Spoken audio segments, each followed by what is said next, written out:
What's up, DS? What up? We are live on YouTube, my brother. How's everything going? Oh, it's pretty good. Pretty good. Finally got my fucking new mic. It's You like super it? red. I like it. The Red Rocket. Yeah, the blur effect is kind of fucking up the aesthetics of it, but Okay. yeah, Do you have to have the blur effect going?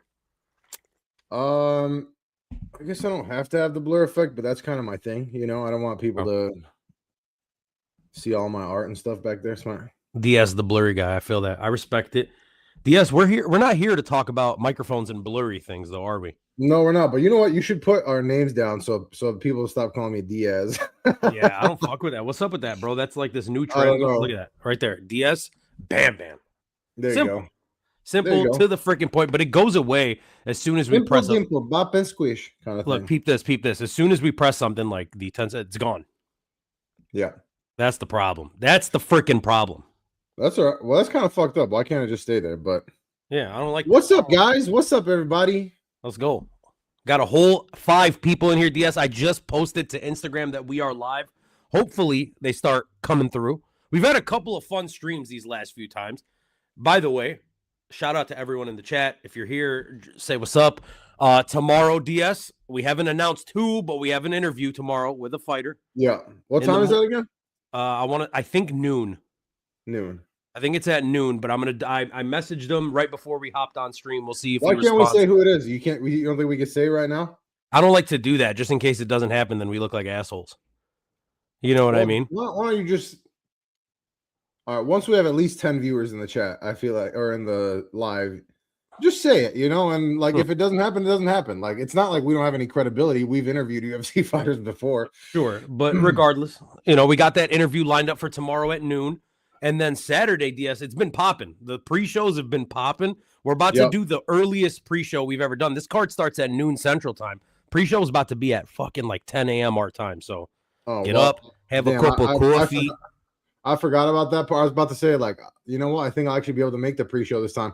I absolutely will not, unfortunately, because I got business to take care of at 11 a.m. So it's okay. Hey, I would like if possible, for you to just hop in once from your car. You did the Hamzat video once in your car. That was sick. You know what? I'll do that. I'll fucking. We never got another DS car cameo. I'll hop in between fucking business appointments. No problem. I'm saying, so let's do that. Anyways, DS, we are here to talk about UFC. I believe they're calling it UFC London, but it's UFC Fight Night. In it. Evloev versus Murphy. Two very interesting people in the division. Got a cup on him, lad. Type shit, something like that. Two interesting ass undefeated fighters, right? I say undefeated because Lerone Murphy, there's a little question mark with the no contest, whatever. Regardless of the fact, two undefeated fighters, two guys that were basically promised the title shot if they win this. But news comes out this week that Gene Silva is going to London. He supposedly, he threw out the names. Hunter and Dana invited me to come out to London. They want me to come there to sign the contract to fight Volkanovski after this boring-ass fight that's happening on Saturday. Like, number one, brother, there's no way that's what they told you. They didn't tell you come to London so you can fucking cuck these guys afterwards and sign the contract in front of them. Like, that's not what's happening. I don't know what Gene Silva's they're ranked 1 and 3, and Gene Silva's ranked 6. So. And they're undefeated, and you're on a honestly, one. I'm so fucking sick of Gene Silva. He's really good. Thank you. I'm just so sick of him, dude. Yeah, so like, fuck, I hate that guy, dude. Nobody gets it. I feel like everyone's just like, no, bro, you're a hater. Like, fuck Gene Silva, bro. That guy's getting on my nerve. I'm so happy your boy, and you fucking called it. You said Diego Lopez was going to knock his ass out. I'm so happy that Diego Lopez knocked his ass out. DS, I hate that guy. And I love Diego Lopez. I ain't going to That was one of my better and prouder picks.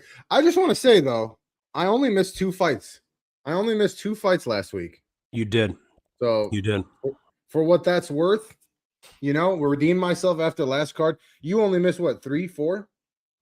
I think 4. I think I was 11-4 or whatever, 10-4, whatever it ended up being. Almost one of them. Sweep. Yeah, it was a great look. We did good. We needed it after last week. Us and fucking I might be wrong. Like weird enough. Like we're really good at this shit. DS. We make fucking picks correctly. Me and you are on it. I might be wrong. It's pretty goddamn good. We had the worst week, us and him, 2 weeks ago. I'm happy to see that we bounced back this week. And this week on UFC London, we're about to kick some ass. One more thing I want to talk about really randomly before we hop into this. Did you see the news of the matchup that was made for fucking, what's his name? Brendan Allen, your boy. What, Drickus? No, so he asked for Drickus. That was the rumor the whole time. Brother, they gave him a fight night fight, not a main event. That was At announced the today? Apex. Yes, at the Apex, not a main event against Edmund Shabazian. Like, what in the fuck? world? What is What in that? the world is that about? You tell me. I don't know. Are they punished? It sounds like he's being punished for something. So Brendan Allen ranked 6th right now. Edmund Shabazian is not in the rankings, I'm pretty sure. I'm saying, bro, he must have been a bad boy. Rankings, so crazy. Like, just fucking egregious. The UFC's been on some weird fucking shit lately, man. I don't know. Matchmaking wise, really, not a fan of a lot of the things that have been happening, but that is such a weird one. So you want to know on some not, I don't want to say conspiracy, but on some like conspiracy shit. You know what that leads me to believe? You love that shit. Yeah. I love that shit. You're the king of that shit. Please. That's my shit. That's my shit. But you know what I think I think they're hoping Edmund Shabazian wins that fight. You could do a little 1-2 Armenian with him and fucking Armin on a card together, main event, co-main event, like both of them. If he beats Brendan Allen, he gets a huge fight. He fights DDP or something. That's when you let Armin fight for the title end of the year. Hey, bro, if you got to win over Brendan Allen, like you're fighting for a number one contender. Like, why are they all of a sudden pushing Edmund Shabazian? I don't get that. I think it's the Armenian thing. I think they just want to have a couple 1-2 3 Armenians. Armenia is like fucking a huge market. But okay. Now with what Armin Sarukian's doing, it's getting there. It's getting there. It's crazy. But either way, we're here to talk about UFC London, DS. This card kind of sucks, but kind of sucks. You know how we feel about themed cards. If you've been following us for a while, you know how we feel about themed cards. There are some guys that I find interesting on this card. Yeah, absolutely. And there are some newcomers. I can't wait to see Antonio Tricoli. That's who you're excited about? I'm being facetious a little bit there. Yeah. Luana Carolina. I mean, you love a Luana Carolina sighting. Mm-hmm. We got Roman Dolidze on the card. It is just a banger. So no, it's not that bad. It's actually not that bad. I've seen better. Yeah, again, the themed cards, I feel like they always end up strong arming. They make some matchups like just to force, like kind of like what you said, like not conspiracy theory shit, but they make certain matchups to highlight certain fighters and to get as many fighters, obviously, from that region on the card. Blah blah blah blah blah. All that bullshit. Exactly. All right. Should we dive right into it at this point? Into it. Fucking 10 minutes into the live. Let's dive and fly, brother. You ready? Yeah, let's do it, man. First fight of the night is Melissa Mullins. She's taking on Luana Carolina, who I just mentioned. Bam Bam, first fight of the night. How do you see it going? Man, what a banger, DS. What a fucking treat that they're starting us off with here at UFC London. Anytime you get a Luana Carolina sighting, it's absolutely fucking amazing. And then you pair that with a prospect, the level of Melissa Mullins. Are you kidding me? Are you kidding me? This is the kind of treat we're getting at noon Central Time in America. Either way, Melissa Mullins. What a way to wake up. Right, I swear. Obviously, she's the hometown fighter, right? She's strong, she's physical, she's a grinding type of fighter. She wants to close the distance. She wants to fight in the clinch. She wants to make fights dirty. She wants to make them ugly. And that's when she's at her best. She's not a very clean striker. She's pretty goddamn durable. That's all I have to say about Melissa Mullins. Now, when it comes to Luana Carolina Diaz, she is the more technical striker in this, right? She does have good range, some decent movement. We've seen her kicks be okay. We've seen her fight best when she is able to maintain that distance. So this is a clash of styles for what it's worth. Somebody that wants to get in close, somebody that wants to keep it at range. I just don't know what to make of Melissa Mullins, man. I mean, like, on the one hand, she is she's the hometown fighter, right? And a lot of times with these themed cards, they want to start it with a win. I imagine this goes to decision, so I'm kind of leaning towards her. But on the other hand, I do believe that Luana Carolina is a significantly better fighter than her. She's also going to be younger in this fight. I think Carolina Kovalevich.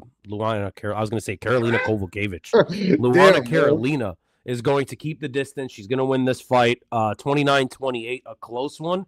And, sometimes they like to fuck with us at the beginning of these cards. Parlay buster off the rip. Yep. Not that you should be putting either of these people in your parlay. Just for the record, it's pretty close odds. Luana Carolina, from one of the latest odds I'm seeing, -130, Melissa Mullins +110. So, Vegas has it pretty close. Yeah, I'm also gonna go with Luana Carolina. I think she has the cleaner tools. She's much rangier. I like her kick selection. She's very comfortable at distance. She's not elite by any means, but she throws with some decent intent, and she's got a steady output overall. Whereas Mullins tends to be a little bit stiff early on, and I've seen her get hit, especially early on in the fights.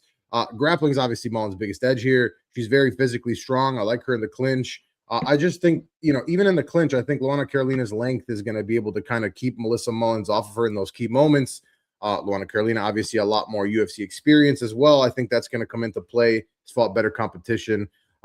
The X factor here really for me is the first 5 minutes, right? If Mullins shoots early and gets the takedown, I could see the fight swinging her way and her winning some minutes and some rounds that way. But for what it's worth, I'm going to take Carolina by decision. It's not a high confidence pick, though.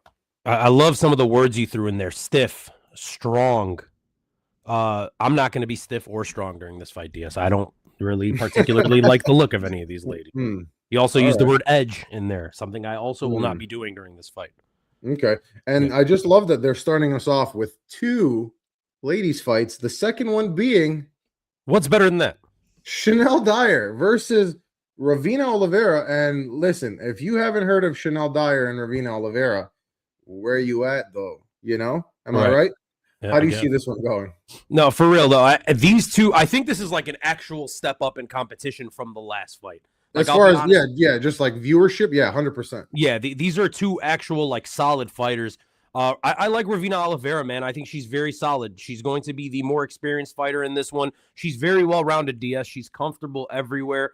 Her pace is kind of what worries me, right? Like she goes a little too hard for herself sometimes and then tends to gas out. Like if she could figure that out, figure out the car. I don't think it's a cardio issue. I think it's literally a pacing issue with her. If she could figure that out, I think she would be a lot better because I really do believe she's well-rounded. She has better skills than a lot of these ladies. She's fighting Chanel Dyer, who's going to be the British fighter in this one. Shout out Chanel Dyer on the Contender Series, one of the very few people that lost and got a contract. Fucking banger of a fight. She was significantly better than her opponent in that one, DS. And I feel like, especially as a woman, yeah, like a female fighter, to do that, I think that's pretty special, right? Like you don't see that a lot. That's what I'm saying, man. They opened up that Contender Series episode. It was a banger of a fight.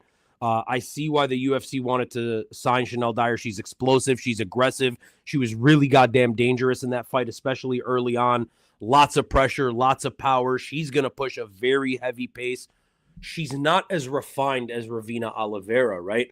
So she can win this fight, Chanel Dyer, but if she does win it, it's going to have to be by finish early, or it's going to have to be a sketchy-ass decision, And like, God, you know how I am, man, with these English cards, these Australian cards, these Abu Dhabi cards. I want to err on the side of caution and go sketchy decision. I just don't know, man. Ravina Oliveira is a little too clean for me with Chanel Dyer, but Chanel Dyer is, she's raw. Like, she can win this fight by knockout, man. I just don't know that she is the better technical fighter. What do you think?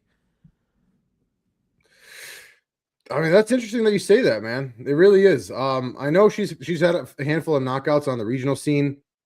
I like Chanel Dyer, man. Also, from what I'm seeing, I like her a lot too, man. I'm sorry to cut you off. I like her a lot too. No, yes, I really do think she's like, we don't have a lot of these in women's MMA, right? She's powerful. It's like actual legitimate power, clean boxing technique. Like, for lack of a better term, it looks manly. Like, she looks manly boxing. Not that she looks manly in general, but you know what I'm saying? Like, she's got clean, crisp-ass fucking combinations. It's just like, bro, she lost to somebody who was, like, kind of ass on the Contender Series. They had a banger of a fight, but, like, I don't know, man. Like, I'm very 50-50 on this. Our official picks need to be in tomorrow. So I'm going to go ahead. I'm going to side with whatever you side on here because I'm 50-50. Yeah. I mean, I'm more than 50-50. I think I don't know, man. Like, this is kind of a gut pick for me. The odds are like -350, -400 for Dyer. So Vegas really likes her. She's crisp, man. She's fast. I think she's technically ahead. I really do. Like, I think she's going to throw the cleaner combinations. I think she's going to manage the distance better. Oliveira, to me, seems like she's more reactive, right? And again, I feel like she gets hit in those exchanges, especially pulling away. I don't see grappling being a big factor here. Do you? I doubt it. I don't think she's going to want to take it to the ground, really. Like, I Yeah. mean, no, Ravina Oliveira is going to want to take it to the ground. I don't know that she's going to be able to. I don't think she'll really. Yeah, I don't see them getting to the ground. To be honest with you, Dyer to me has looked really composed, man. Even in that loss, she looks pretty composed for somebody who's only had 7 professional fights, or at that point 6, right? So Oliveira, I think, is fighting for her roster spot. So she does have more to fight for here, I guess.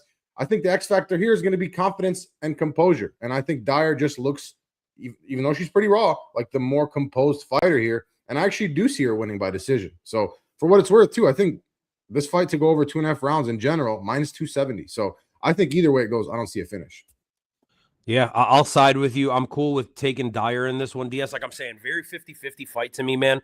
Again, if it does go to the judges, you probably assume the English judges are going to want to go with the hometown girl, especially if what we think happens in the first fight happens and they get an L. Go to the chat real quick. Zapper in the chat. Was good, fool. Then he hits the Lerone has this, by the way. We're going to get there, Zapper. We will get there soon. And MMA Toad in the building. Yo, Dinos. Yo. DS, shout out Gladys, by the way. What up, MMA Dinos. Toad? Ribbit. What up, Toad? What up, Toad? Do toads ribbit, or is that just frogs? Pardon? Do toads also like ribbit, or is it just frogs? I don't know. That's a question for Toad. I was saying, DS, True. his yo like, Dinos. I'm not trying to. I hope that wasn't racist against like his culture and stuff. Right, amphibians and shit like that. I was saying, shout out to Gladys, by the way. His comment reminded me of the Dinos. They croak. A classic moment for a us. Classic. Yeah, shout out Gladys Gonzalez, who nobody knows who that is. But anyway, let's move the fuck on. And all right, here it is, right? We've got finally our men's fight, 3 fights in. It's Shamrock. He's taking on Abdul Karim Al Sawadi. How do you see this one going? Insane fucking names, by the way. Both of these guys, fucking insane names, yeah. And this guy just decided I'm going with Shem, just because, like, fuck it. You know what I mean? Because, like, naturally, the shortening of his fucking name would be Shem, because we see that all the time. I like Shaquem, though. Sounds, you know what I mean? Sounds a little exotic. Anyways, Shem Rock. Look, man, I like Shem Rock, DS. I think he's, like, pretty solid. I'm not one of those people that's, like, a super high believer in him. There's a lot of hype behind the guy, and I get it, man. He's, like, the next English fucking hope and whatever, but he's pretty good, man. He's well-rounded, composed. He has good pace. His wrestling is very fucking solid. He fights very smart, and I think that's a massively underrated part of his game. He's a very intelligent, cerebral type of fighter. He's not young, dumb, and full of cum. He's not one of those fucking guys. He stays disciplined. He doesn't take risks. Like, he doesn't make mistakes. I like Shamrock.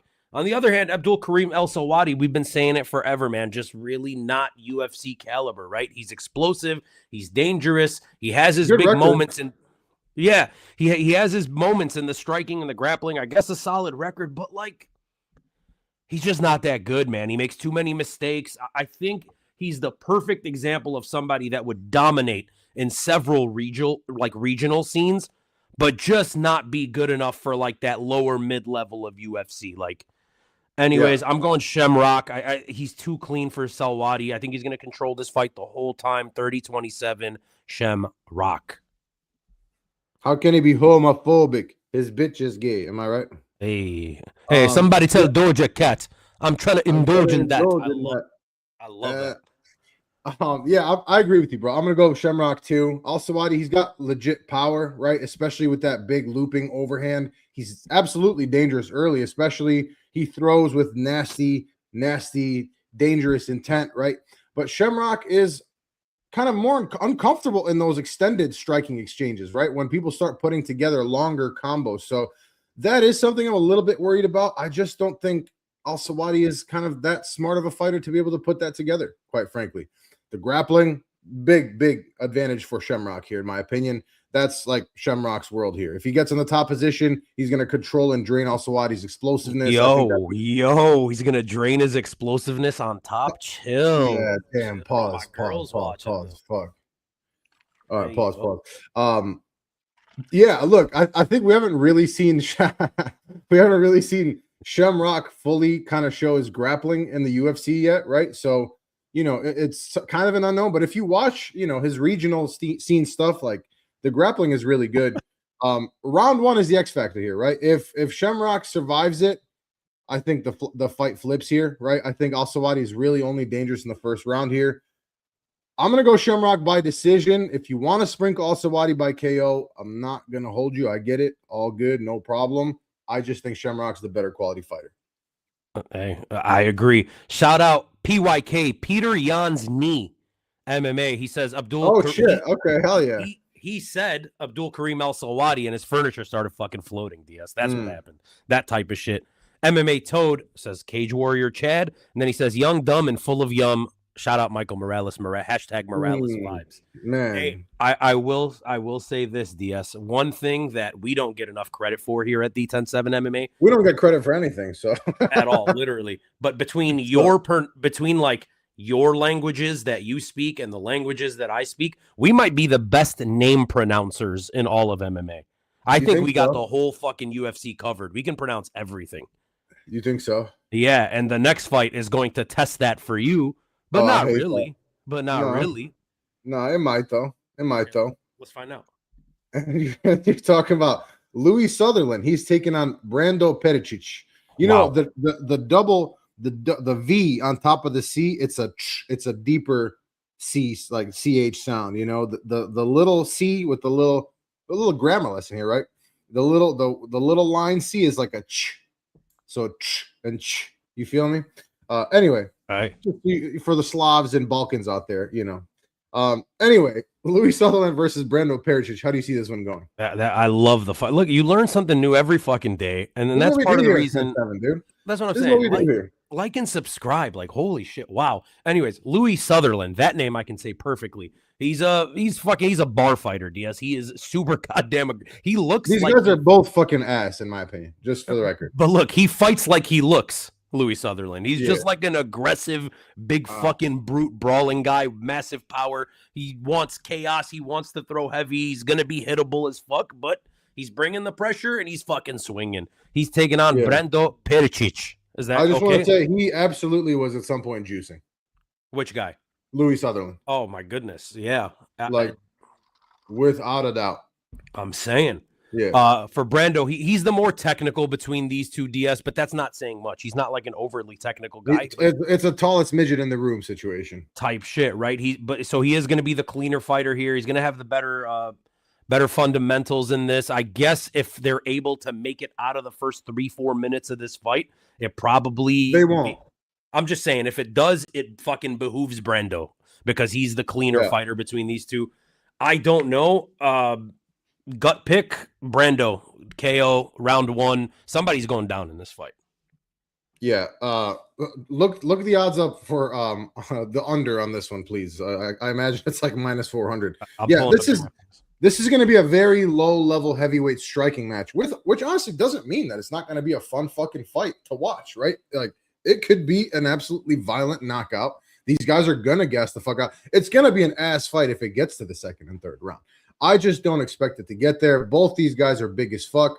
They swing big. They both lack defense. They both lack structure and any real technical ability. I don't love their cardio either. Grappling is fucking, it's not going to happen, right? So this is going to end quickly. This will be a first round knockout. First clean shot to land is the X factor here. I think it's going to be Pericic. I just think he's just a little bit better. But honestly, this is not one that I would want anything to do with. Pericic, I think, is -270, something like that. Mm-hmm. And the under is 1.5 at -135. So actually some value. Under 1.5? -135? Yeah. Dude, fucking smash that all day. Under 1.5 is -135? Yeah, Toad, talk to me. I know Toad's like the king of fucking props. So Toad, let me know what you think about that. I think that's a smash play. Though it could be a scam. Like I could see it being like a scam that, you know, like they want you to do it. But anyway, low level striking heavyweight match, both big fucking massive dudes swinging like apes. I think Perich is going to land the first big shot. Boom. And then Toad says, Louis looks like the growler from the band I Prevail. I don't get the reference. Maybe you do, DS. I do not. Okay, we're going to find out, though, Toad. Louis is live to get that leg chop, too, after what Walter Walker did to him. Zachary in the chat saying, hello, and he goes Suraya voice. You feel me, DS? And then Toad says, that is a smash. Nah, smash it. Zach says, huh, Toad, what up, my goat? So Zach and Toad, little romance happening in the chat here. That's I so love sweet. to. And that's what we do here at 10-7 MMA. Anyway, let's Scissor? move the fuck We on. There's not a scissor? whole lot of high level analysis to be had here. Your fucking guess is as good as mine. You know what I mean? Yeah. If you want to smash on, if you feel any Yo. type of way about Louis Sunderland, and like you're getting way better odds there. So by all means. So anyway, talking about weird fucking names that I'm gonna fuck up. We've got Montes Condravicius. He is taking on Antonio Trocoli. How do you see this one going? Another fight that's like low level Diaz, but it's actually going to probably be fucking entertaining, right? Antonio Trocoli. I don't think the last fight's gonna be like it, unless it gets to the second round. I don't think it's gonna be boring. Yeah, no, that's what I'm saying. I'm sorry, I may have misspoke. Another low level fight that's going to be fun. I don't think this fight can be boring, right? So Antonio Trocoli, dog shit. He's 0-3 in the UFC. He's so bad. Like, dude, he's massive. He's got the physique. He's fucking shredded. He looks like that dude. He's just not that good. Like, I guess there's like grappling upside with him in this one. Like, he survived longer than I thought he would in some tough fights. The Shara Bullet fight comes to mind, but like, really, he's just not good. But how good is Shara Bullet, really? You know, right? We don't know. Like Shara Bullet's not a good grappler, so yeah, I don't know. And then you got Montes over here. He's going to be scrappy. He's going to bring some fucking pressure. He's like weirdly also not polished, maybe even less so than Antonio Trocoli, but he's not as much of a fucking loser as Antonio Trocoli is. Like, does that make sense to you? It does. Yeah, like he that's finds some high level UFC analysis, right? No, there, I know he just. But I get what you're saying. I absolutely get what you're saying. Like he finds a way to not look terrible while he is terrible. Antonio Trocoli has yet to fucking do that in the UFC. I know this is Montes' first fight. I wasn't like overly impressed with him watching film for the Contender Series, but he did have a decent performance there at the Contender Series. I'm going to say that Montes wins this fight by TKO. More so because I think that he is not that I think he's better. I just think Trocoli is worse. Tallest midget in the room, like you said. Yep. Yeah. Odds on this one are heavily towards Montes, which honestly, that always gives me pause, right? Like at least Antonio Trocoli does have 3 fights of UFC experience. Montes very raw. He's got 8 or 9 professional fights. He is like almost 10 years younger. He's looked the part on the regional scene, right? He throws with real aggression and power, even though he's got kind of a slighter frame, if you will. Trocoli, he tends to absorb damage, and he doesn't move his fucking head at all. He does not move his head off the center line. And yeah, like you said, he's got some grappling ability, but he hasn't really shown it against any higher level opponents. It feels like it could be a trap fight, though. I will say that. It does feel like it could be a trap fight. I think ultimately the UFC I think this is like a showcase matchup, right? I think they want Montes to win. They expect him to win. Clearly, Vegas expects him to win. I think he's going to get a KO in the second round. I do. But, man, I'm not super confident. I think the odds on this are a little out of whack at this point because it feels like the kind of fight where like some wacky shit could happen. But I'm going to go Montes second round knockout. And what's good for Antonio Trocoli, like look, obviously he's 0-3 in the promotion, needs to win this fight. He's for sure fighting for a contract. Like if he can win and still not get signed. But when all things considered, he smashed Mackenzie Dern. So like good for him. Good on him. I mean, he really won. Like he just won, and good on him, Like that's very nice. I like it. Anyways, we are back to the chat.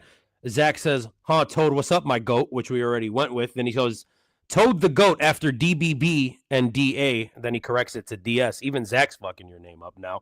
Then, oh, brother, I want to smish, which I like. Toad says, I don't know what that is, Zach, but thanks.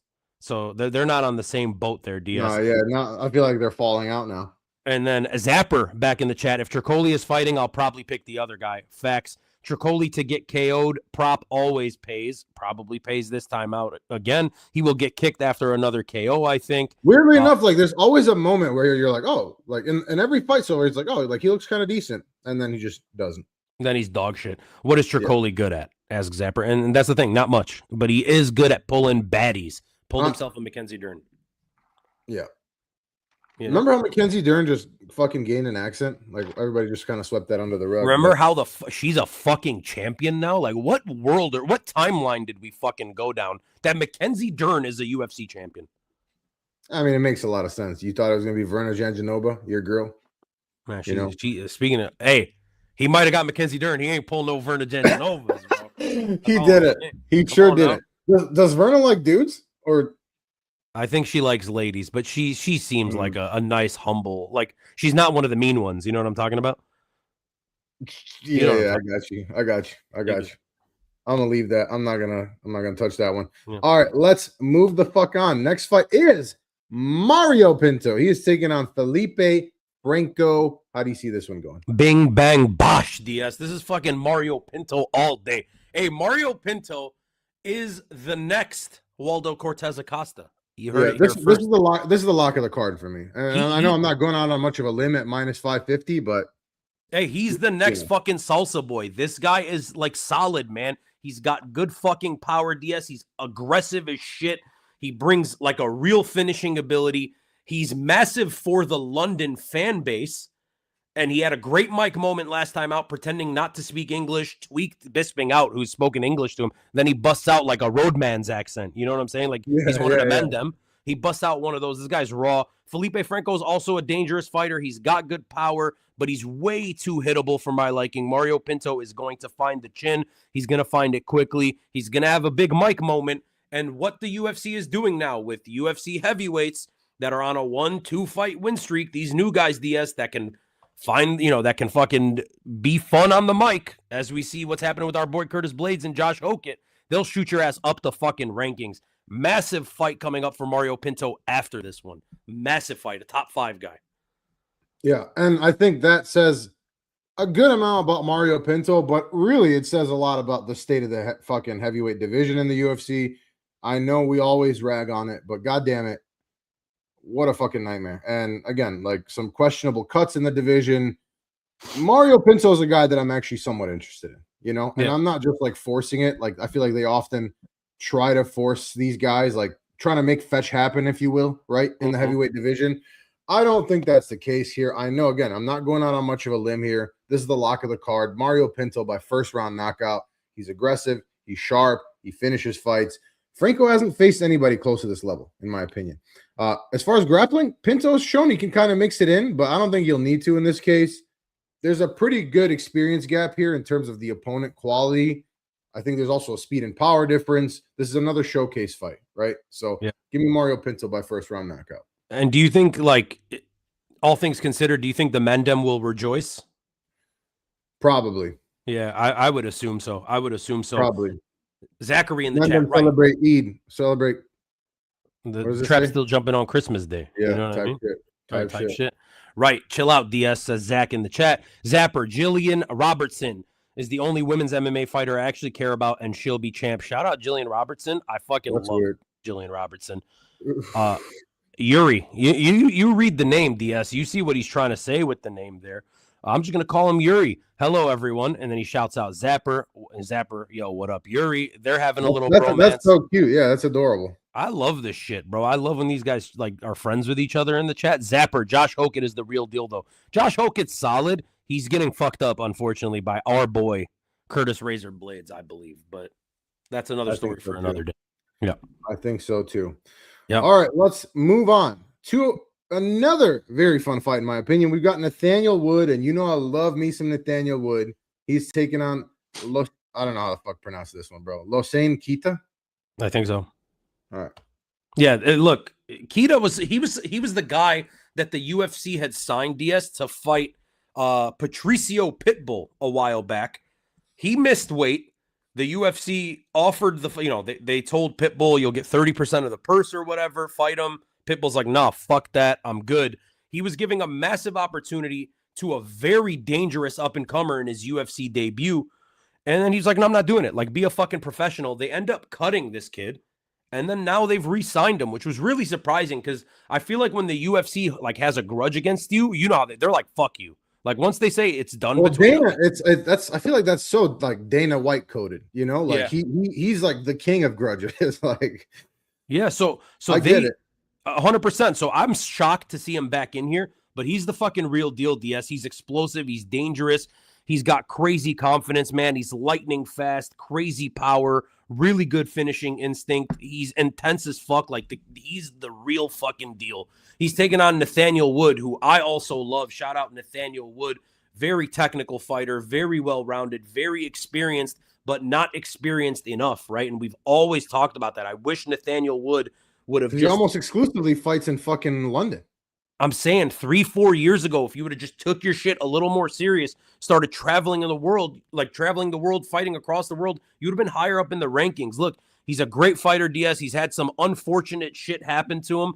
I think he's really clean. He's a smart fighter, and he's very difficult to beat. But, man, I just think Keita's a different level, man. I think he's a different level. I think Wood makes this competitive for as long as it lasts. I don't see it lasting very long. I think middle of the second round, Wood gets broken, like just gets absolutely broken. A TKO finished up against the cage, like just fucking gonna be brutal. Give me Keita TKO round 2.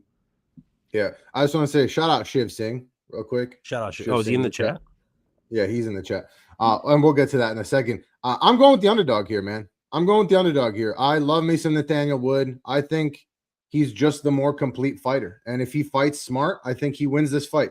Sure. Does he have the explosive talent of Hossein Keita? Probably not, right? But I think he's the cleaner, more technical striker. He's got tighter combinations, better footwork and movement. He's more disciplined defensively. So I don't really see him being broken. Keita obviously has real power, no doubt, but he's wide. His stance is wide. He's very explosive, but he's not always very precise, right?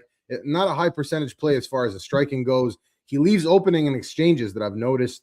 And he relies on moments, right? So he's going to be looking for that big moment more than just consistency. I think Nathaniel Wood is just a cleaner, more consistent fighter, right? Keita might hit harder, but Wood is going to be the one actually landing more shots and landing cleaner shots over 15 minutes. I think that's going to be a key here. Also, grappling. I think in the grappling, Wood can really separate himself here. He's got a strong wrestling base, good top control. I think we're going to see him try to at least threaten some takedowns off the combinations here. Keita, not a grappler first. We've seen him be controlled a little bit, especially if he's put on his back here. And as a big, heavily muscled guy for the most part, we've seen him burn energy in these scrambles, right? So for me, the key here is if Wood mixes in 2-3 takedowns, is able to get some of those, it gets Keita to burn some of that energy. If Wood can get him to wrestle, I think this is going to be a fairly easy fight for him, to be quite honest with you. But ultimately, I think Wood is going to mix in the striking, mix in the wrestling, or at least the threat of it, and be able to avoid a firefight with Keita. I think he's going to get a decision.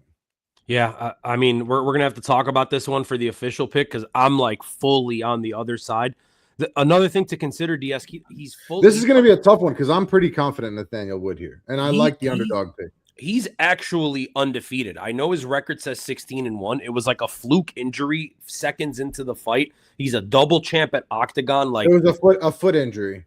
Yeah, like I don't know, man. We'll talk about it off stream for our official pick. Which, by the way, if you guys want to see the official picks, they get posted on Instagram Saturday mornings, and then Saturday morning we do the pre-fight show. We're the only pre-fight show live on YouTube, DS. Okay? Hype shit. All these other guys, they do their fight watch-alongs, they do their fight companions. Only one fucking team is doing a live show, pre-show. That's us at V107 MMA. We constantly have guests. And one more thing I will throw out there, DS, it is open to all content creators in the MMA sphere. We've had big creators, small creators. We've had a bunch of creators come on, give their opinions, talk, chill. It's a fucking vibe. So join us 2 hours before the start of the prelims on Saturday, every Saturday for that.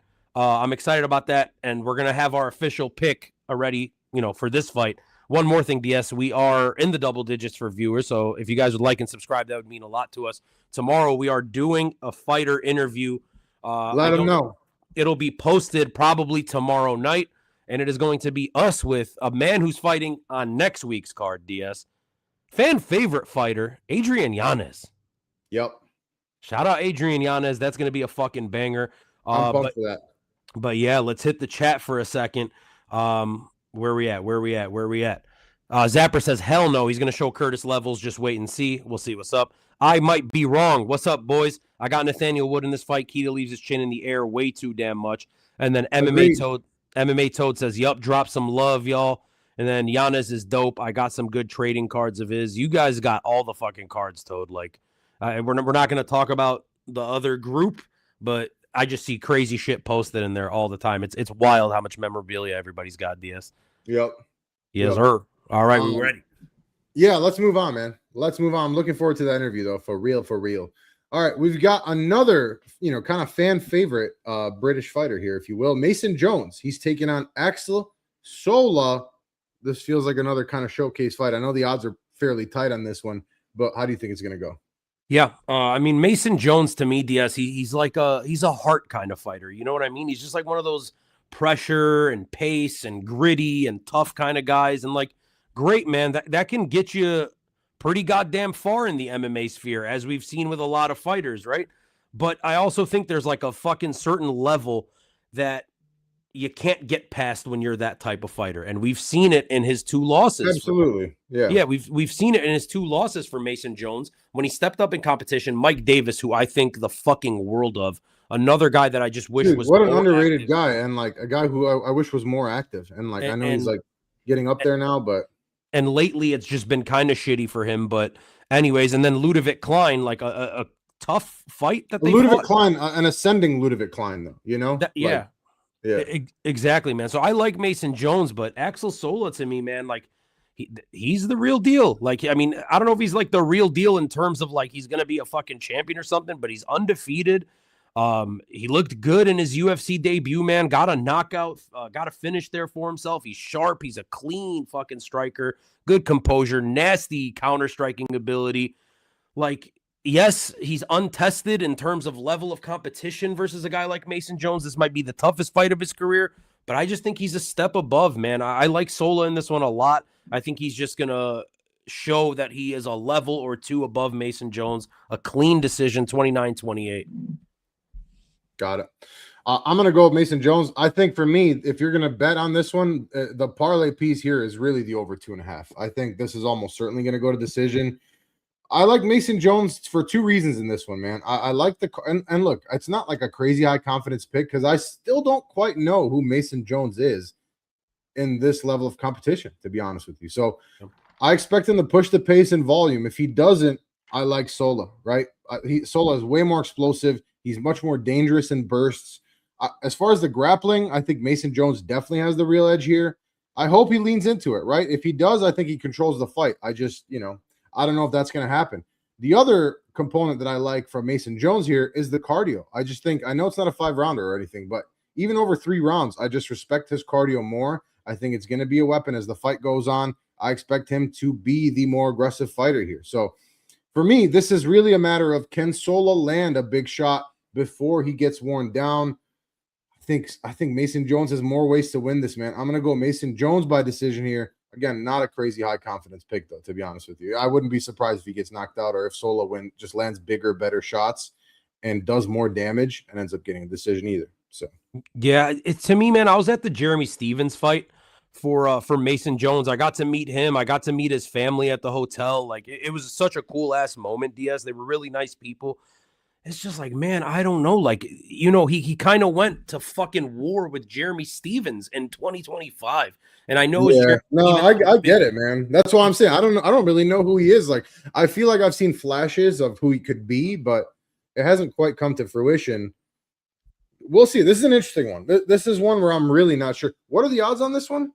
Let's see. Mason Jones minus 135, yeah, plus right. 114 on the other side. Yeah, I mean, there's not a whole lot of value either way. I think it's kind of a toss-up, honestly. So the odds make sense to me there. Yeah, I mean, it is what it is, man. I'm rooting for him. I like him more than I like Axel Sola, so we'll see. I don't think either of these guys, just are like gonna do any real damage in the weight class. But yeah.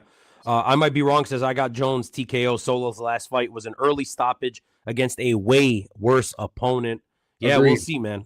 I think on the opponent. Yeah. I think this is a kind of a tough fight, so we'll see. Yeah. All right, let's move on. We've got Curtis Campbell. He's taking on Danny Silva, who I think is a nice, fun fighter to watch. How do you see this one going? This is the first main card fight, by the way. Can you hear me, DS? Yeah. Okay, I think I muted myself there. All right. Okay. All right, that's my problem, buddy. Get to it. How do you see this fight going? Curtis Campbell, Danny Silva. Let's start with Curtis Campbell, the fucking Pink Panther. One thing that I think is super goddamn interesting, they're letting him fight in the pink shorts. They're giving him the Sean O'Malley shorts to fight in, which I think tells you a lot. Yeah, it tells you a lot. Like, they're not giving debutantes custom shorts. So for this guy to get the pink, it says a lot. He is the Pink Panther. I get it. It's a good marketing gimmick. The London fucking, the English crowd loves this guy. I think what that leads me to believe, little side note here, I think Sean O'Malley's getting new customs. I think pink is going to become the new purple, where it'll be available if you want to use it in like sporadic instances. And I think Sean O'Malley's going to get new customs, probably not for the White House, because I think the White House is just going to be custom shorts like they did at the Sphere. Like, it's going to be event branded. But I think Sean O'Malley will get new customs after that fight. Either way, Curtis Campbell, undefeated prospect. He's very athletic. He's very confident. He's got kind of like a dorky fucking look to him, DS. He's like very unassuming, but he's a really goddamn good fighter, man. Last time out on the Contender Series, nasty first round finish. Seems super goddamn exciting. Yet to be proven at the highest level, right? But he's taking on Danny Silva, much more experienced fighter in this one. He's a very well-rounded fighter, man. Very solid everywhere. Good composure. I love the way that him and his team game plan. He seems to make changes in fights when things aren't going his way, which seems like an elementary thing, but it's not. We've seen oftentimes in the UFC that it's not. Some of these people stick way too fucking hard to their, to their guns or whatever. Shout out Cub Swanson and what those guys are doing out there. I just think this is Campbell, man. This is a showcase fight. The UFC wants this guy to win, one by hook or by crook. He's winning this fucking fight. Give me Campbell by decision. Very close, very competitive.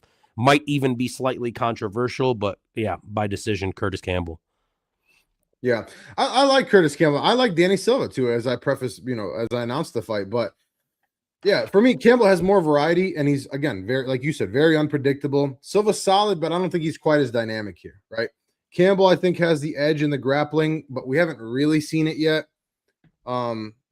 I think the biggest X factor here is, like, who is Curtis Campbell really? Like, is he just a gimmick? Is he just like this nerdy looking dude with the pink shorts and all this fucking shit, right? Like, I think overall, man, I think he's pretty damn good. I like Silva. I think the UFC knows what it's doing with this fight.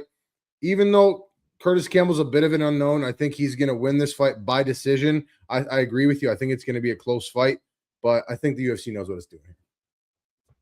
That's good. My bad. I'm taking care of some stuff over here, DS. No, you good. All right. Okay. We good. Are we moving? Oh, let's chat. We got to go to the chat real quick. Zapper says, I like Campbell. He has potential. Thank you, Zapper. Thank you for that. This is stylistically a bad matchup for Silva. I got Campbell by TKO late, so we're all pretty much in agreement. The Pink fucking Panther by Cartoon Antics, DS.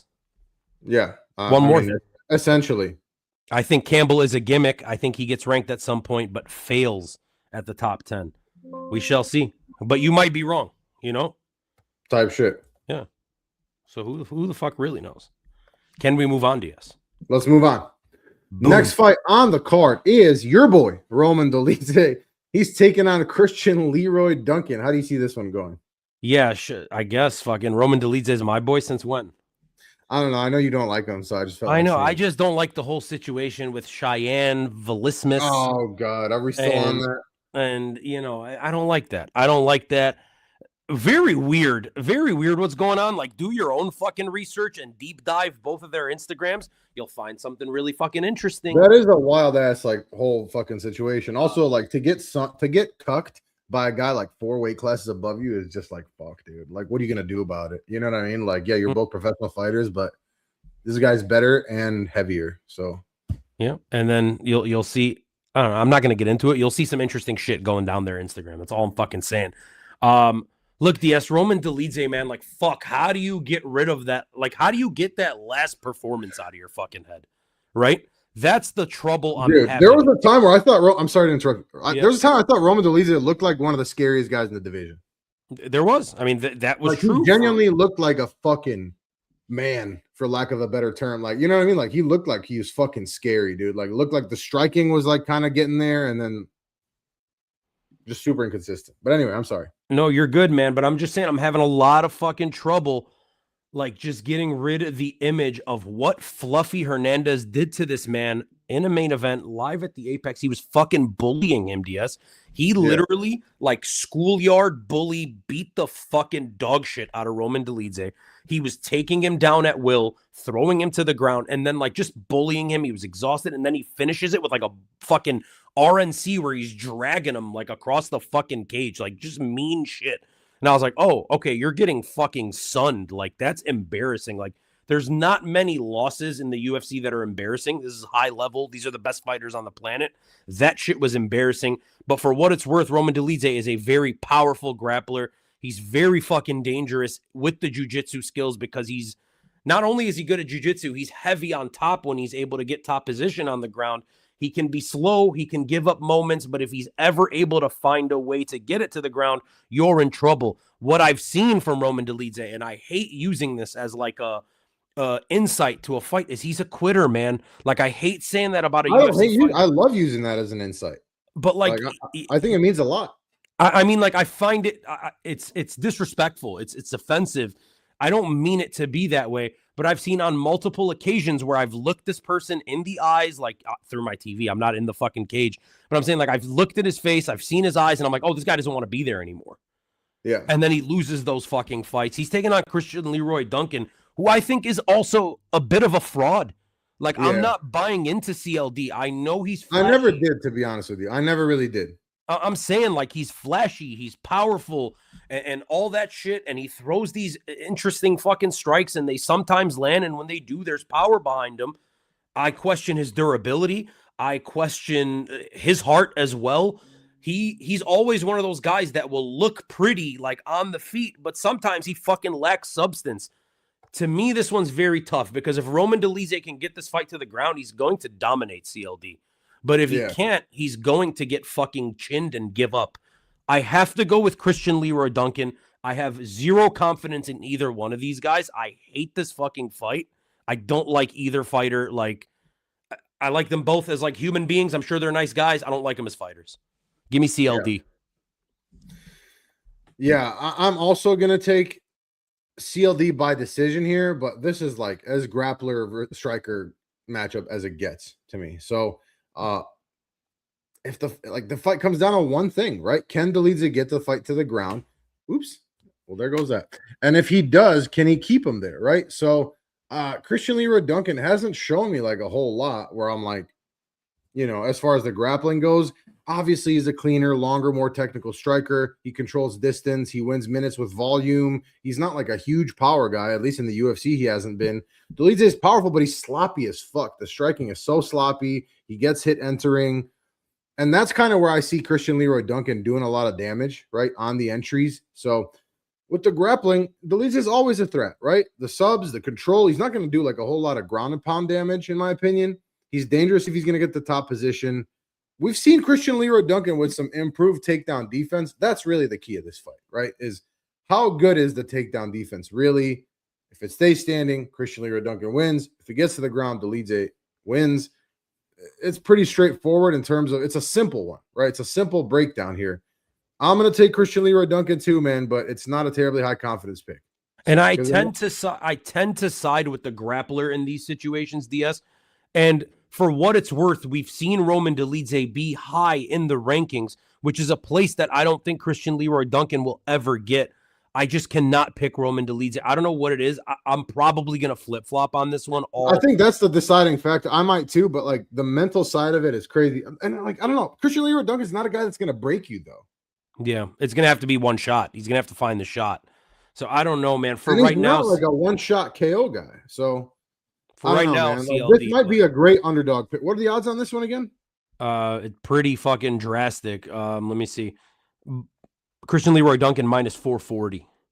Dude, so I mean, okay, if we're talking betting, there's fucking a lot of value on Dolidze there. Yeah, which Toad says in the chat. He goes, mind you, a Roman sub is plus 1,000. And he goes, that's 10-1 payout for you non-fucking degens. Dude, that is, I mean, worth a sprinkle. That's, oh my God, that's worth a sprinkle. Like, that is absolutely worth a sprinkle, you know? Yep. I might be wrong. CLD is a very underrated prospect right now. I see a statement KO rounds 2 or 3. We'll see, brother. And Zapper says JP Bays probably tried to spar Dolidze and got held down the entire round. Maybe. Maybe. JP Bay is smart out of Vegas. That's fucked up, bro. They were at the same gym and shit. I don't like that, DS. Yeah. Not for me. Not for me. Can we Yeah. move? I'm going to probably flip-flop on this. Stay tuned. Look at this. This is how you fucking hook people for later. Stay tuned. Saturday morning on the pre-show, you'll have the official picks. Come back Type for that. shit. Come Type back for shit. that. All right, let's move on to what should actually be an interesting fight, only because I love Evo. You saw what he did against Evo last time out. Fight of the year, potentially. So, well, round of the year at least. But Evo Baranevsky, he is taking on Austin Lane. How do you see it going? It is interesting, DS. I mean, there's a couple of interesting pieces here. Like, first of all, is Austin Lane interesting in any way? No, not really. Austin Lane is like a fucking guy that couldn't make it in the UFC heavyweight division. He's moving down to 205 right now. So that tells you like what point in his career he's at. He's very fucking chinny. He's been flatlined so many times, but he's fucking massive. He's going to be massive for 205. He's long as shit. He's athletic. He was an NFL football, like fucking defensive play. Like he's athletic. He's got NFL athleticism, stupid power, really goddamn good reach.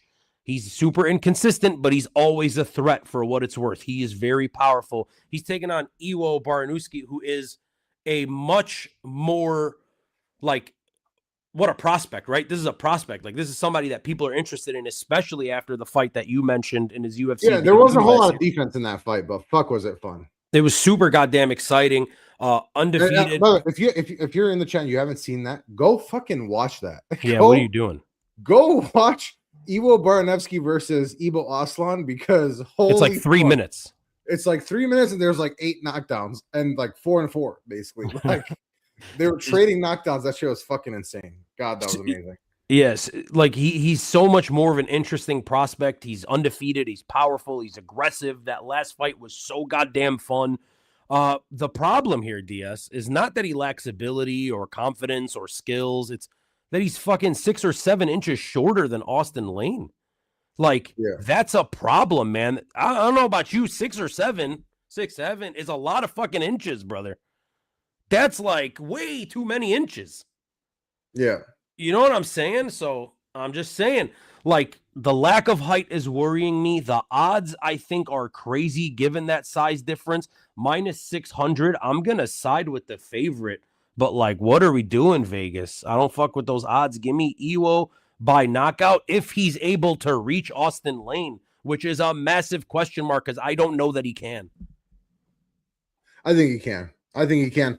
To me, Ibo Aslan is a lot scarier for a guy like Iwo Baranevsky versus Austin Lane. To me, there's nothing scary about Austin Lane at this point, right? He's huge. He's except the size, right? Iwo's the cleaner, heavier hitter, and if he gets inside, he's knocking him the fuck out. I think he's going to do it. I don't believe in Austin Lane. That's a big weight cut. I know he wasn't like the biggest heavyweight, but that's still a big weight cut coming down to 205. This is a big prospect versus a veteran spoiler, if you will. Lane's best shot is probably to clinch, stall, or try to mix in the wrestling, slow down the chaos of Iwo Baranevsky. Lane is dangerous if he can make it ugly, right? But he's been hittable, and you don't want to be hittable against a guy like Iwo Baranevsky here. You don't want to get into a firefight. I don't love the odds on it, but I'm going Iwo Baranevsky first round. He's the more dangerous athlete here. I think it ends up being more of a striking match than anything. I think he gets a vicious knockout in the first round. Couple things I want to tweak you. Did you know that he was born in Evanston? I had no fucking clue. Austin Lane is from Evanston. Shout out. I thought Ewo. I'm like, what the fuck? I thought he's Polish as fuck, bro. No, shit. I thought he was a Florida born and raised Duval, but born in Evanston, Illinois. Duval. Hey, Evanston, one of our high school. Who's the coach for the Jaguars now? What's his name? Jesus Christ. I'm not an NFL mode at all. Lame ass white dude. I forgot his name. Fuck, dude. It's on the tip of my tongue. Duval. Like Jaguars Cohen, Liam Cohen, apparently. Liam Cohen, yeah. When he at his little press conference, that shit was hilarious. Oh yeah, I know what you're talking about. It was cringe, as the kids say. No, anyway. I'm fairly confident. I know there's it's a 6.5, I want to say, inch reach advantage and a 6-inch height advantage. It's not great, but I don't know, man. I don't know. I guess more than anything, I've never been a big Austin Lane guy. So yeah, I mean, same. Like, there's nothing to love, but it's just like the size difference is fucking astounding. MMA Toad in the chat. Ewo exchange of the year for sure. That was crazy. I've been warning people about Ewo for a while. He's going to execute Lane if he can reach him. If he can reach him. MMA Toad says the under 1.5 is free cheese. And we love free cheese here at D107 MMA. I might be wrong. Ewo has really good wrestling for a light heavyweight. He might use it in this matchup. And then Zapper chimes in with Austin Lane is fighting. So I'll probably go with the other guy, which is a fair fucking assessment. Oh, Zapper said that about Tricoli earlier too, I believe. And honestly, yeah, like that's kind of how I feel too. Again, that's not terribly high level analysis, but yeah, I don't like him. I'm not a fan of. I just don't think it's a high level fighter. So and Evo's not like the most technical guy, but dude, he got balls. He's got balls, dude. And Austin Lane's not knocking him out. Like, even though he's so fucking big, he's not knocking him out. And that tends to happen, DS, as we move up cards, right? Like at the beginning of the card, you're gonna want to be like, you're gonna want to like use your what you've seen on film, right? Like the X's and O's, the movement, the footwork, the fucking yada yada. Like you're gonna take that more into consideration at the beginning of a card because as we move up, you've seen more of these guys. I know Iwo Barnowski we've only seen once, and it was for like 2 minutes in the UFC, but we've seen a ton of Austin Lane. So you have things besides. I don't know. I've seen a lot of Iwo, and he does this shit all the time. Like this is who he is. I know, but so my point is like as we get later on in cards, it's not just about the X's and O's. It's about shit like that. Like it's Austin Lane. I'm picking against him. Yeah. You know what I mean? So like you tend to like fucking go. I think that's really interesting. Yeah, but it's. I don't love the odds though, as you said. I don't love the odds, but yeah. Shall we? Yeah, let's move on. We've got Michael Venom Page, MVP. Why'd you remove his fucking middle name, Venom, bro? He's taking on Sam Patterson. Oh, and there we are. DS and Bam Bam. Just two fellas, both named Dino. He's taking on Michael Venom Page. He's taking on Sam Patterson, who I don't know. I've just never been high on, but how do you think this one's gonna go? Hey, I've never been high on Sam Patterson either, but like fuck, he's winning. You know what I mean? Like I know, but like what the fuck? I don't know.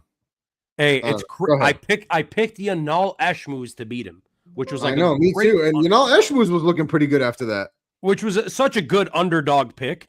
And then since he got knocked the fuck out, On Fire beat Johan Lanis, Kiefer Crosby, which like okay, fine. Danny Barlow, which shocked me. And then Trey Waters, which was pretty fucking surprising as well. Now he's getting Trey Waters at a moment for a bit there. I'm saying, and now he's getting MVP DS. And what a weird matchup for MVP. Like, why is this the fight that they're giving? Yeah, I don't know why. That makes no sense to me. Why the fuck did they give this to MVP? Especially he's at the tail end of his career. What fucking sense does this fight make for MVP? And it's like it's in England, and you're not giving MVP. Both, yeah, you're not giving MVP like the hometown thing. Make him fight a Brazilian. It's the weirdest fucking matchmaking on the card. It makes absolutely no sense to me.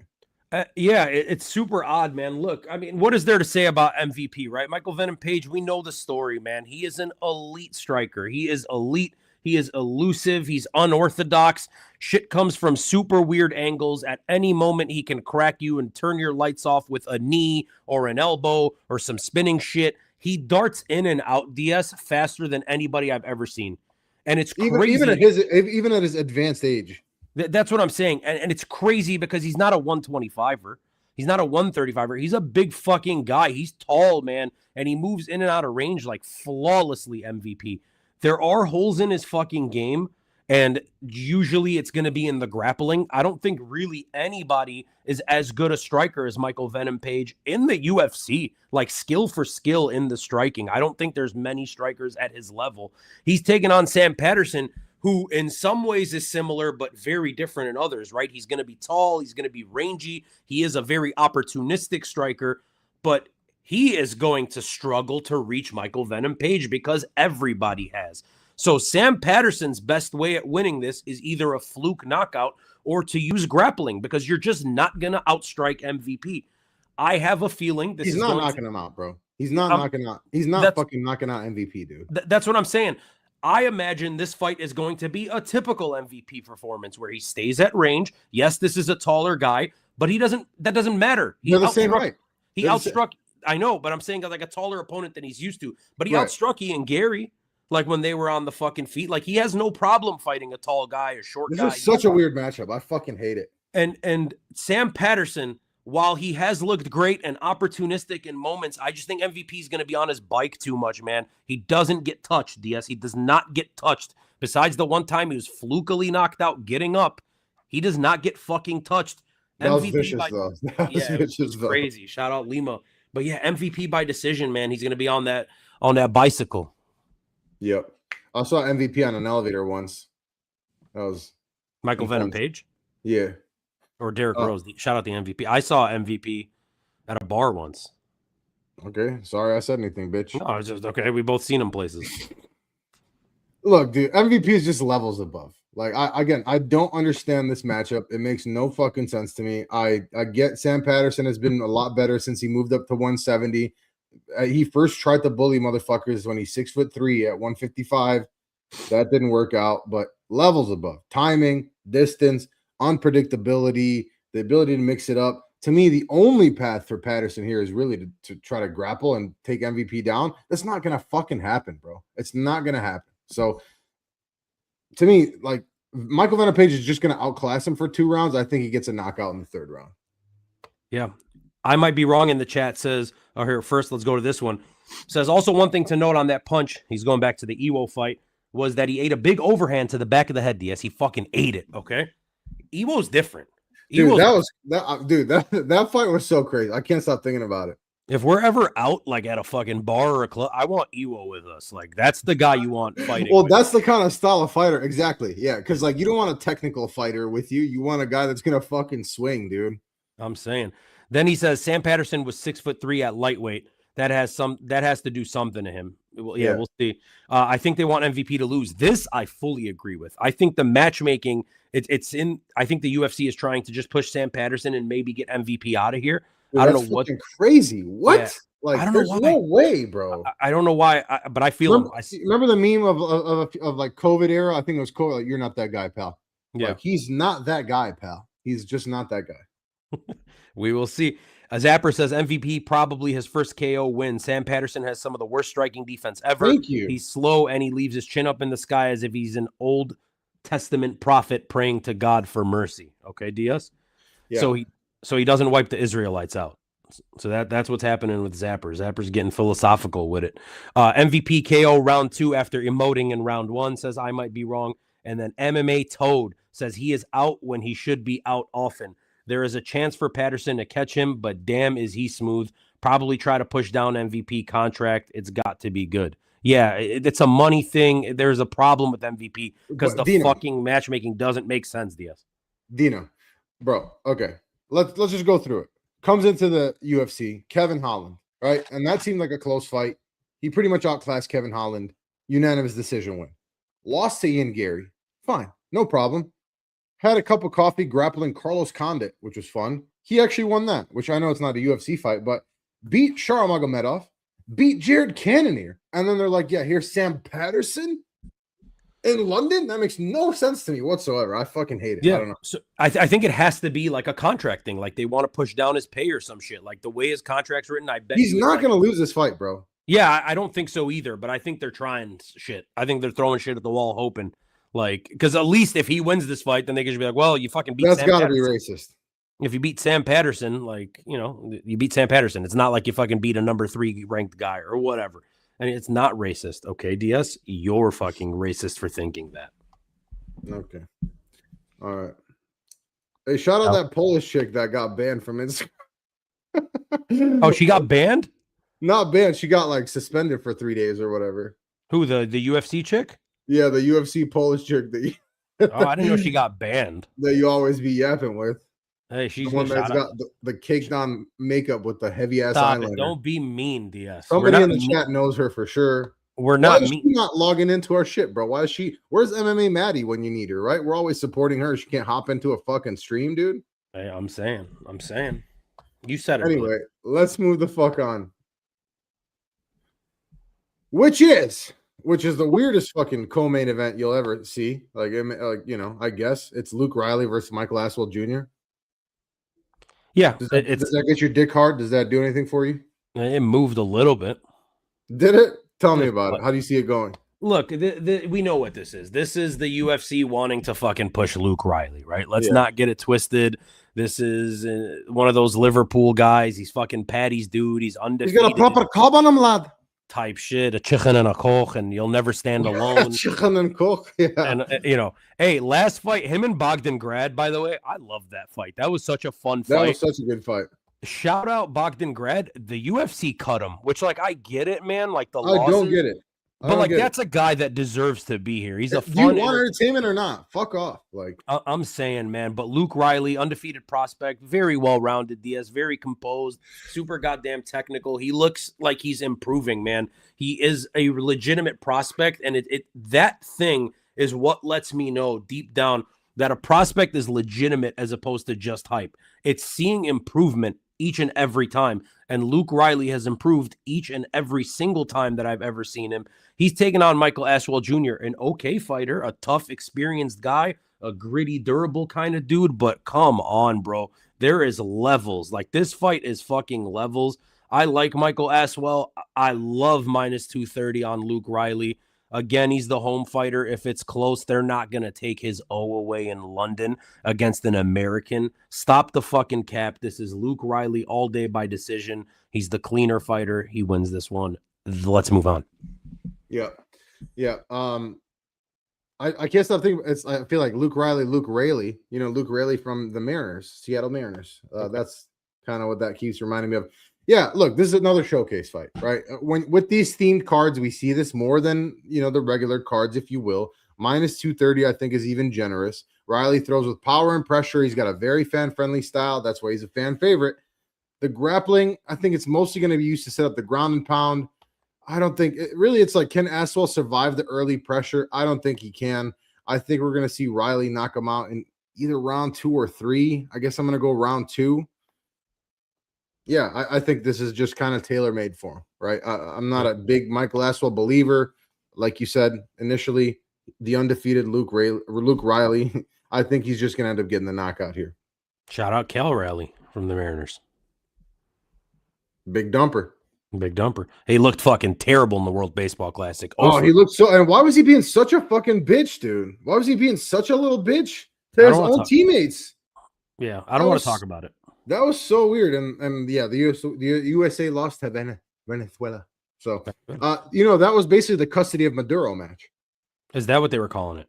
Yeah, the custody of Maduro match. If now we have to give him back, I think.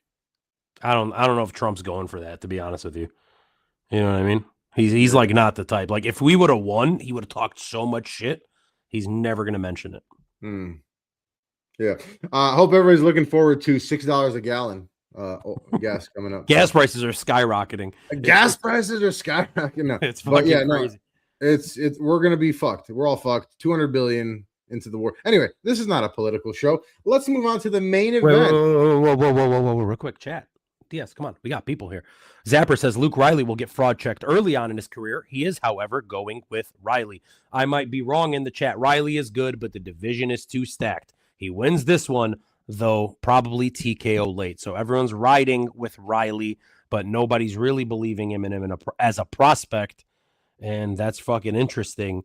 And now we can move on to you. I don't hate him as a pro. I don't think he's going to be anything crazy. I don't mind him. I think he belongs in the UFC for what it's worth. But okay. He certainly wouldn't be this high if it wasn't a themed card, right? Right. I mean, so, and he still shouldn't be, quite frankly. I get he's undefeated, but fuck off. I hate this shit. Anyway, this is like the epitome of why I hate these themed cards. So, yes. Anyway, this is the reason why we're all really here. Movsar Evloev versus Lerone Murphy, a matchup a little while in the making, man. And we haven't discussed this. We haven't discussed this card at all for everybody in the chat. Me and you, Dino, Bam Bam, we've not discussed it at all. So curious to see how you think this is going to go. So please tell me. Yeah, very fucking interesting fight, man. Means a lot for the division. All things considered, probably a number one contender fight, contrary to what that fucking... unless Gene Silva has something to say about it. Right, I was going to say, contrary to what that lying piece of shit Gene Silva has to say about it. This is the right two guys, DS, and this is the right fight to make to decide who gets the honor and privilege to fight Alexander Volkanovski for the belt. Two guys that are undefeated. Both of them have some fucking flaws that, you can pick on. And I'm not talking about their fight game, talking about outside the cage, right? When it comes to Movsar Evloev, a lot of jokes, we get fucking made about him marrying a child or whatever, but not that. The fact that he's pulled out of so many fucking fights, DS, and sometimes it's not him pulling out, it is his opponents pulling out, but regardless, it looks bad. You look at his UFC thing on Tapology, and it'll show you, I think, 10 or 11 UFC fights with one more canceled fight than he's had fights. So on Tapology, I want to say it says he's 10-0 in the UFC. Or I'm sorry, he's 9-0 in the UFC with 10 canceled fights. I remember a pullout versus Topuria. That's fucking crazy, dude. 10 canceled fights. Holy shit. Absolutely. So for the people that are saying Movsar Evloev has been the rightful contender for a long time, yes, I agree in terms of skill. However, if you don't show up to fucking work, you don't get paid. You don't get fucking paid. There's nowhere else in life that like you get an opportunity by not showing up. So he's not doing the most important thing. When it comes to Lerone Murphy, a guy similar to what we were saying about Nathaniel Wood that really never fought too often, right? This whole time, like since the pandemic, till almost he's done a little more in the last year or two. Yes, like, I was gonna say from the pandemic till about last year, it was London, Abu Dhabi exclusively. So he would only fight once or twice a year. Lerone Murphy, not the flashiest guy, right? He's going to be a decision machine, as is Movsar Evloev. But Lerone Murphy, last time out, UFC 319 in Chicago, which we were at, crazy knockout versus Aaron Pico. I think Aaron Pico was looking great in that fight, DS, until he didn't. Until he got a little too aggressive, Lerone Murphy caught him. And that's a big thing for Lerone Murphy. He's so goddamn opportunistic, DS. He is a sniper. Like, he is an actual sniper in the octagon. He's not the most powerful guy when it comes to the fundamentals, but he is damn good. He is damn crisp in everything that he does. Those knees, those elbows are dangerous. There is a trend with Movsar Evloev where he shoots his head to the outside. We've seen Lerone Murphy land that knee on people shooting their head to the outside. That is something he's going to be looking for. Ultimately, though, DS, if this fight goes down, which we're assuming it will because everyone's in London, the visa issues have been taken care of, I think Movsar Evloev will somehow figure out a way to survive, because once it gets to the grappling, he is a motherfucker, Movsar Evloev. He is legitimate. The scrambles are disgusting. Say what you will about the Aljamain Sterling fight, but Aljamain Sterling was scrambling his ass off, and Movsar was slightly out-scrambling Aljo in that one. Movsar is a nasty grappler. Man. I'm saying he's a nasty grappler, man. On the feet, he's okay. He is a little hittable. We saw what happened with the Arnold Allen situation. I don't know, man. The Diego Lopez fight. Right. Like, there's a little part of me that says Lerone Murphy could pull it out because that's what he's done his whole goddamn career. And you have to think both of these guys are undefeated. They always find a way to win. They don't know how to lose, man. I'm going to go with Movsar. I'm not as confident as I would assume I would. London crowd. London, UFC London. Yeah, but look, if the Mandem are involved in this, you know what I mean, and the street mans and the waist youths and all that kind of shit, then maybe. I'm just saying. Waste mans is England. Waist youths, yeah, okay. Yes. Anyway, look, regardless, I'm picking Movsar. Don't doubt Lerone Murphy. Don't doubt him. He could fucking do it because that's all he does. Yeah. I mean, you pretty much said it all, man. Like, I have the same exact analysis, same exact breakdown as you. I don't have to say Murphy's obviously the better striker. Evloev is a relentless fucking grappler. The chain wrestling, the cardio, the control. The X factor is really like, can Lerone Murphy stay upright? Through his UFC career, 51% takedown defense, right? And you haven't faced a guy quite like Evloev. So for that reason, I'm leaning Evloev by decision as well. And if Evloev wins, it's not going to be the funnest fight, truthfully. But like you said, man, I'm not counting out Lerone Murphy. I'm really not, I think this, like we've seen, again, I go back to the Diego Lopez fight. Like, Diego Lopez was landing some shots. I just don't, for me, it's like Diego Lopez made it a competitive fight because of how he was able to survive on the ground and the scrambles and his toughness on the ground. By the way, DS, I'm sorry to cut you off. Same with Aljo. Same with fucking the other guy, Arnold Allen. The same thing because of that exact ability. My bad. Go ahead. No, and that's the key for me, right? And I just don't think that Lerone Murphy quite has that. So that's why I'm still going with Evloev. It's not like the highest confidence pick, man. It's really not. And also, it needs to be said, why has Evloev pulled out of so many fights? Like, you can say whatever. It's been a lot of injuries, man. It's been a lot of.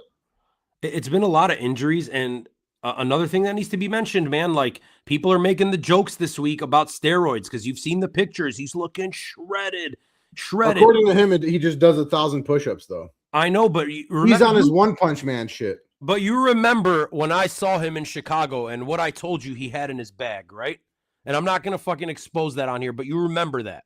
Yeah. Dude, I forgot about that. I've had my suspicions, and like I fucking told you, and I've had my suspicions about him being on steroids forever. And it makes sense. If you're pulling out of that many fights, you're in Ingushetia or Dagestan or wherever the fuck he's at.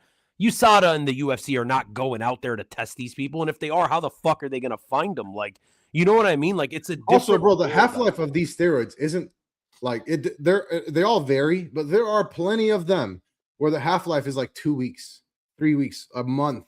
You know what I mean? Like, it's not that hard to fucking time your roid usage, or now, especially with your peptides and all this shit. Like, come on, bro. And especially, like, bro, Russia's been banned from the fucking Olympics. Like, yeah. Anyway. Yeah. So you're going Evloev, but yeah, man, I wouldn't count. I'm going Evloev, but it's not a high confidence pick. I want to pick Lerone Murphy. I really do.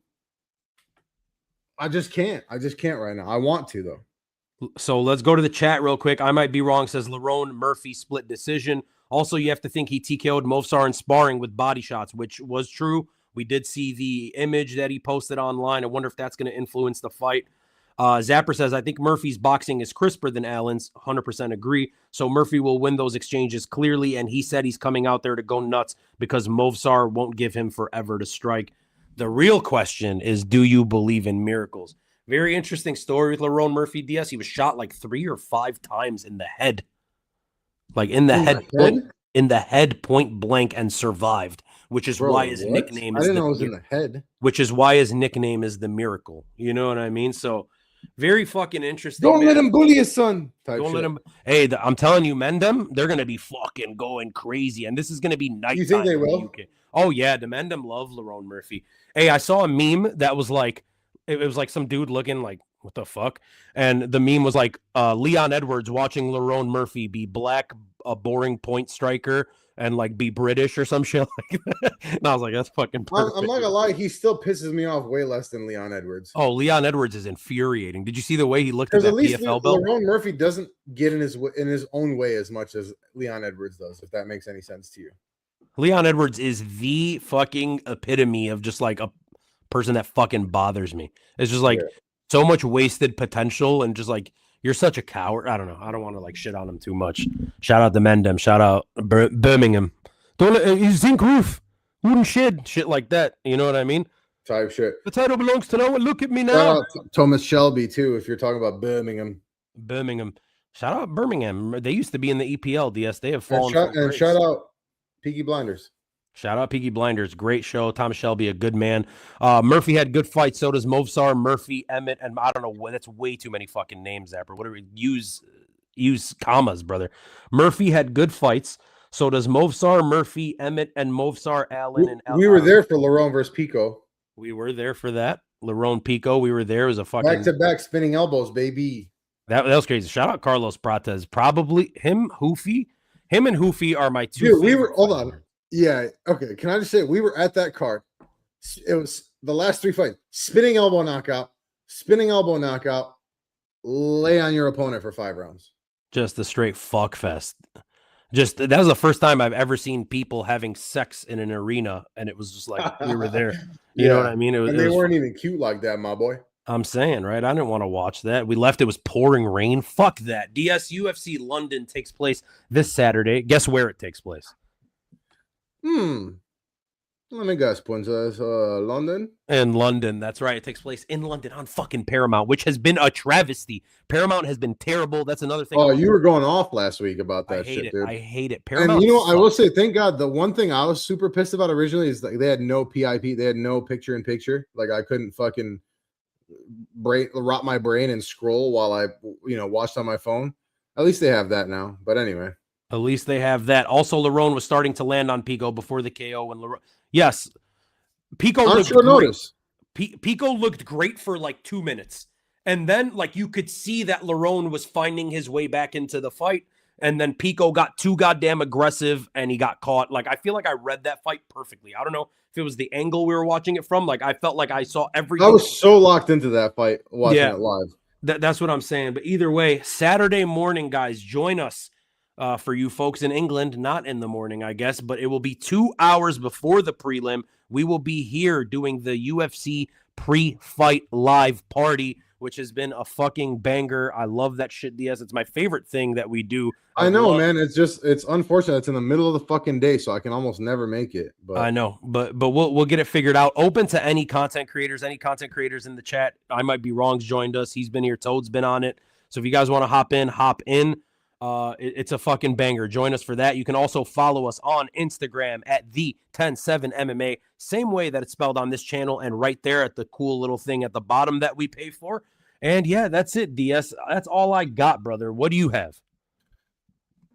I've got nothing else, my boy. That's all. I feel like I've yapped so much tonight already. So GSB, any PFL picks? How about this, brother? You go to Instagram, the107MMA. Tomorrow morning, the PFL picks will be posted. Rewatch that KO, pure comedy gold. Why not? Because you were saying Pico crab walked into a spinning elbow, and I absolutely remember that. Oh, he did. How about this? I think I called it a crab walk when it happened live. So yeah, fucking nuts. And then the coolest part about anything after that at the UFC card was the walkouts for Drickus and Hamzat. That was fun. Yeah, absolutely. And then after that. All right, for GSB, one more time, we'll go through the card really fast. DS, Melissa Mullins, Luana Carolina. Who'd you take? Carolina. Same. Chanel Dyer, Ravinia Olivero. We went with Dyer, correct? Yep. Shem Rock versus Abdul Karim Al Sawadi. We both went Shem Rock on that one. Louis Sutherland versus Brando Pericic. We went with Brando, both of us. Yep. Montas versus Tricoli. Both of us. We both took Shamrock, and that's an underdog. Yeah, that's an underdog. We both took Montas here. He's a favorite. We both are stupidly confident in Mario Pinto, which he's the biggest favorite on the card. But this one we're split on. I went with Kita. DS went with Nathaniel Wood, who I believe is the underdog, correct? Yeah, absolutely. Oh, you want to give you want to like throw your reasoning out there for him? I just think he's the more complete fighter, man. And look, maybe I'm a little biased for sure. I like Nathaniel Wood a lot. I think Nathaniel Kita, as the fight goes on, like he's dangerous as fuck early. He is the more explosive guy, more powerful. I just think Nathaniel Wood is so fucking good, man, and so tough. And it's, again, the London crowd. Like, I don't know. I really believe in him. So okay. Mason Jones, Axel Sola. I went with Axel Sola. DS went with Mason Jones. Sola is the underdog in this one. I just think he is a cleaner fighter than Mason Jones. I think Mason Jones is just a tough, gritty brawler, and I think that can only take you so far in the UFC. I think Axel Sola is a just more refined fighter, let's call it. Curtis Campbell, Danny Silva, we both went with Curtis Campbell in this one, the Pink Panther. The Leadze Duncan, this one we struggled on. We both ended up with Christian Leroy Duncan. Yeah, right? But man, dude, like if you want a fucking heavy underdog that could win, like, dude, I don't mind a Leadze pick here, but my official pick is still CLD. Yeah, I'm fully in line with you. The pick is Christian Leroy Duncan. I love what you said. Leadze, very live for a submission at plus 1,000. Iwo Barnowski, Austin Lane, both went with Iwo, but height difference is a fucking problem for me in this one, so I don't mind. Yeah, I'm a lot more confident than you are. I think we see a fucking Iwo first round knockout versus Austin Lane. And then I believe it was favorites from here on out. We went with MVP, both of us. We both went with Luke Riley, and we both ended up on Movsar Evloev, but Lerone. I want to pick Murphy, though. I want to pick Murphy. Like, if you're looking for underdog to sprinkle, I don't mind a Murphy sprinkle. So for me, underdogs, Shamrock, Nathaniel Wood, and almost Lerone Murphy. Almost. The locks of the card for me, and I know it's not saying a lot for some of these, Pinto, Barnevsky, and Riley. Love it. He says Tricoli last fight on his contract. He will put a fight on this time, plus 3.5 on Tricoli. Hey, man, it's your money. Do what you want, GSB. So anyways, guys, thank you guys so much for joining. Like I said, picks are going to be on Instagram Saturday morning. The Saturday morning pre-show will be live 2 hours before the start of the prelims. Which is 10 a.m. Central, yeah? 10 a.m. Central time. I don't know what time that is over there for you folks across the pond, for all the mendem out there. Follow us on Instagram. It'll be posted there. DS, that's his name, guys, not Dia. Hold on. Let me take this thing off so they can see your name, not Diaz. DS, the 2 letters. Okay. Yeah. I'm Dino Bam Bam. We are the 10-7 MMA. Love you guys. Appreciate you guys. Thank you so much for watching. Peace.